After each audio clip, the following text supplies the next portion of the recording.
Eto na mga kabasketball, Juan Gomez Deliano at Jordan Heading posible nang mapabilang sa Gilas Pilipinas kontra sa New Zealand Tall Blacks at Australian Boomers. Hindi nga ba deserving sila Renz Abando, Francis Lopez at Justin Baltasar at Kai Sotto at QMB? Bakit nga ba magkasama sa Japan? Pero bago yan, huwag kalimutan mag-like at mag-subscribe bilang pagsuporta. Sa pinakabagong post ng ating pambatong si Kai Sotto na kasalukuyang nasa mother team niya na Koshigaya Alpha sa Japan B-League, ay nakasama niya nga ang bagong big man ng ating Gilas Pilipinas na si Quintin Melioria Brown. Suot pa yung kanyang Gilas Pilipinas t-shirt. Alam naman natin mga kabasketball na isa sa mga pinakadahilan ni QMB kung bakit siya nandiyan din sa Japan ay para makapili ng Japan B-League team na makapagbibigay sa kanya ng pinakamagandang offer. Especially dahil sa ganda ng performance na ipinakita niya last FIBA window sa Gilas Pilipinas. Nagpapasalamat tayo at pinakinggan tayo ni Coach Tim Cone ng Samahang Basketball ng Pilipinas sa matagal na nating panawagan na isama si QMB sa ating Gilas Pilipinas dahil alam natin na malaki yung maitutulong niya sa ating national team. Pero hindi pa po nagtatapos dyan ang request natin dyan sa SBP sa pamunuan ng Gilas Pilipinas, especially para sa papalapit na laban ng ating Gilas Pilipinas kontra sa New Zealand Tall Blacks at Australian Boomers. Dahil nais din natin na makasama na sa Gilas Pilipinas Final 12 sa pagkakataong ito si Juan Gomez Deliano para mas gumanda yung opensa natin with his shooting sa tres, sa perimeter, saka kaya niya kasing umatake sa loob, no? At mahusay siyang pumasa. Magiging napakadali na lang ng opensa ng ating Gilas Pilipinas kapag nakapasok dyan etong legit point guard na si Juan GDL. Isipin nyo mga kabasketball with the presence of Kai Sotto.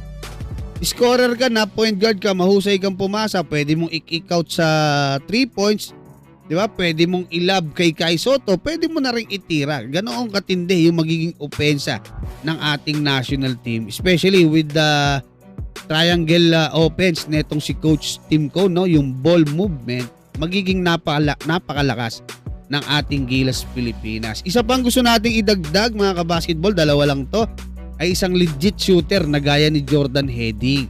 Diyan kasi nagkukulang ngayon ang ating Gilas Pilipinas dahil hindi pa talaga gumagana yung mga shooter natin dyan sa tres, no? Sila Calvin Optana at Carl Tamayo. Kaya kumbaga wala namang masama na sumubok ng iba.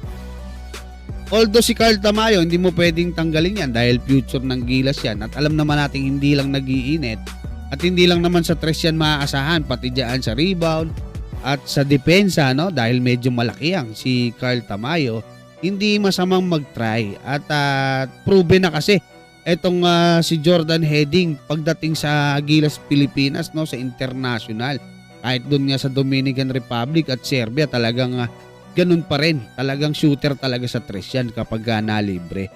At bakit nga ba hindi, kasi marami, alam ko po marami nagre-request din, no? Kala Renz Abando, Francis Lopez, Justin Baltasar, hindi ba sila deserving na mapasama sa ating Gilas Pilipinas?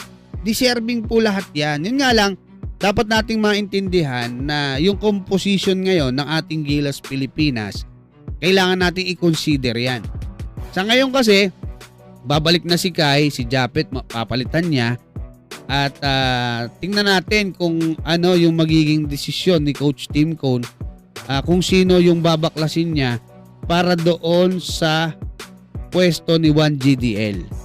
Kasi kailangan talaga itong si Juan GDL.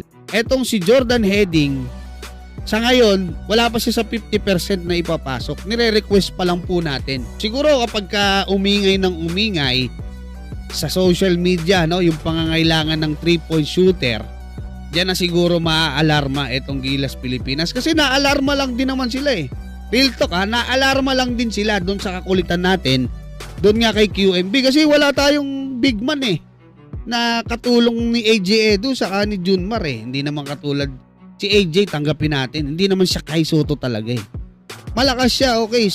Secondary, pwede siya kay Kai. Pero hindi siya si Kai. Hindi siya 7'3", di ba? hindi niya nagawa or nagagawa yung mga nagagawa ni Kai. Yung presence kasi ni Kai, 7'3". 6'10", marami kasi sila eh.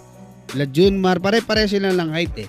Pero yung 7'3", talagang ano yun, intimidating yun sa basket, no. Pag sumalaksak yung kalaban, talagang aabutin ka ng isang 7'3" na Kai Sotto. Yun po yung mga kabasketball.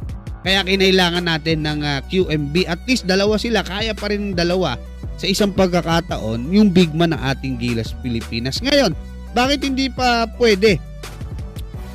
Etong si malayo pa, no? Etong si Renz Abando, Francis Lopez, saka si Justin Baltasar. Hindi kasi pwedeng magtanggal ng madami. Pero nga, gaya sinasabi ko, dalawa po. Sana hopefully yung madagdag. Napakaganda para sa ating Gilas Pilipinas. Kayo mga kabasketball, ano masasabi nyo? Maraming salamat. Ang dami kong sinabi. At God bless sa inyong lahat.